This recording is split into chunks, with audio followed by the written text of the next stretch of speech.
Right, now I want to talk about some of the controls you have to affect exposure in the BlackMagic cinema camera. Now, some of this might be familiar to you. For others, it might be a question of maybe they've rephrased something in a way that's not so familiar. So let's just run through them from start to finish. The BlackMagic cinema camera does not have neutral density filters built in. So if you want to control the amount of light coming through the lens in the same way you did with the DSLR, you want to be using a neutral density variable filter or a solid neutral density filter. Now, the variable neutral density filter I'm using today is the new Genus Eclipse. I've been using Genus fader NDs for about 3 years now, and they have evolved a great deal since the first generation. The new Eclipse is a very affordable filter, and it's got 8 stops of range. So I think if you're on a budget, it's a great starting point. This is 77mm. It's on my Zeiss ZF 18mm. What I can do is basically increase or decrease the amount of light coming through the lens onto the sensor. Now, my ZF lenses have manual iris stops, which means I can actually alter the exposure by clicking the lens iris to my desired stop. So normally what I do when I'm exposing is I decide how much I want to be in focus. I choose my depth of field. So I'd set my stop, let's say I set that to f5.6, that's the depth of field I want. Check my focus, and to get a good exposure, I'm looking at my waveform monitor on the big screen here, and that's telling me that that is not clipping anything in the scene. Now, as you can see on the BlackMagic cinema camera, there is no measurement of exposure. So if I really wanted to clip and go over, you start to see the zebras coming into vision.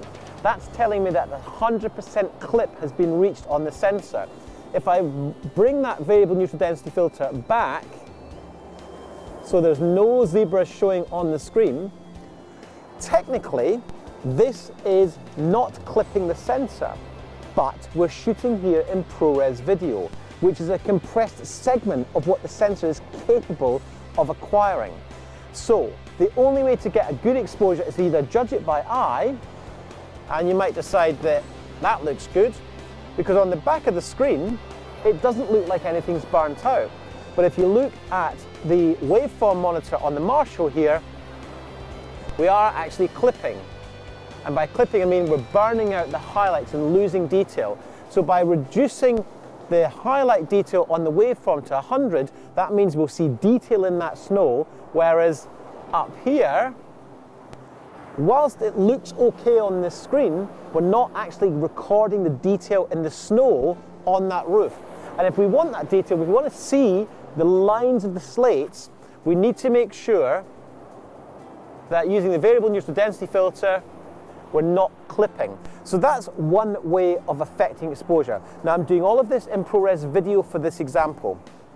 Let's just look at other exposure controls you have in camera. Now, one little caveat, it's a little niggle, I suppose, but when you're in the menus, the exposure sensitivity is measured in ISO here, but each individual segment is rated in ASA. So it's basically the same thing.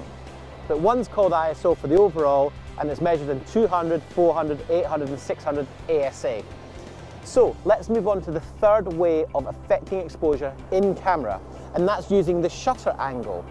Now, this is probably what you're familiar calling shutter speed in DSLRs. It's called shutter angle because it is a cinema camera, and cinema cameras traditionally had a physical shutter, a metal shutter that turned within the aperture of the film gate. What you've got here, a 180-degree shutter, is the equivalent of shooting at a 50th of a second if you were shooting at 25 or 24p. So in video mode on a traditional video camera, 50th of a second, or a DSLR, 50th of a second, twice your frame rate would give you a 180-degree shutter equivalent. So if you wanted to reduce the amount of light coming in the lens, you drop your shutter angle down to 172.8, 144, 108, and what we're doing, 90 degrees there, 45 degrees. You actually reduce the amount of light coming in the lens by affecting the shutter angle to reduce the light. And what we've seen here on the waveform is the light coming in has reduced, and we've seen the IRE level on the waveform drop down. Similarly, if we go up, you can see more light comes into the sensor, and at 360 degree shutter is the equivalent of not having any shutter speed on or turning your shutter off in an electronic video camera. So to increase sensitivity, increase the number or the degrees on the shutter angle, and to decrease sensitivity, bring that number further down to a lower number. My rule of thumb is generally for standard filming to leave the shutter angle at 180. And that's the equivalent on DSLRs to being at a 50th of a second if you're shooting at 24 or 25p. So my kind of real rule of thumb for exposure in ProRes video is I tend to set my ASA at around about 800. I'll sometimes drop down to 400 or 200, but I like the 800 ASA. It's what I'm used to shooting with my Sony FS100 and FS700, and it's just where my head knows my base level of exposure sensitivity of the camera is. So, shutter angle at 180 degrees, base ASA or ISO, just to confuse you, at 800, and then I set my aperture on my camera lens, and I set that for my depth of field. So if I want a deep depth of field, I would shoot to say f22. Obviously it's very dark, so I open up my variable neutral density filter to there. Now that's not letting enough light into the camera, so I've got a couple of options.